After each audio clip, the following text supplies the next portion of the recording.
Helmet ധരിക്കാത്തതിന് യുവാവിന് പോലീസിന്റെ മർദ്ദനം. ബൈക്കിലെത്തിയ ദേവനാരായണൻ എന്ന യുവാവിനാണ് മർദ്ദനമേറ്റത്. എഴുകോൺ എസ്ഐ ചന്ദ്രകുമാറാണ് മർദ്ദിച്ചതെന്ന് യുവാവ് പറഞ്ഞു.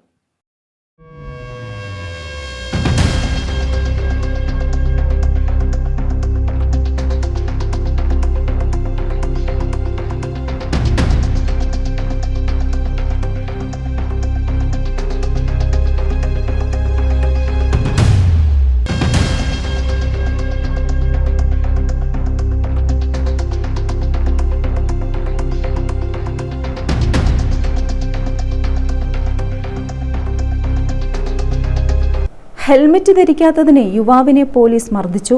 എഴുകോൺ എസ്ഐ ചന്ദ്രകുമാറാണ് ബൈക്കിലെത്തിയ ദേവനാരായണനെ മർദ്ദിച്ചത്. ചൊവ്വാഴ്ച രാവിലെ 10ഓടെ എഴുകോൺ പവിത്രേശ്വരം ക്ഷേത്രത്തിന് സമീപത്ത് വെച്ചായിരുന്നു മർദ്ദനം. പരിക്കേറ്റ ദേവനാരായണൻ കൊട്ടാരക്കര താലൂക്ക് ആശുപത്രിയിൽ ചികിത്സയിലാണ്. പോലീസുകാരുടെ മർദ്ദന ദൃശ്യങ്ങൾ പുറത്തു വന്നിട്ടുണ്ട്. കഞ്ചാവാണോ എന്ന് ചോദിച്ചാണ് മർദ്ദിച്ചതെന്ന് ദേവനാരായണൻ പറഞ്ഞു.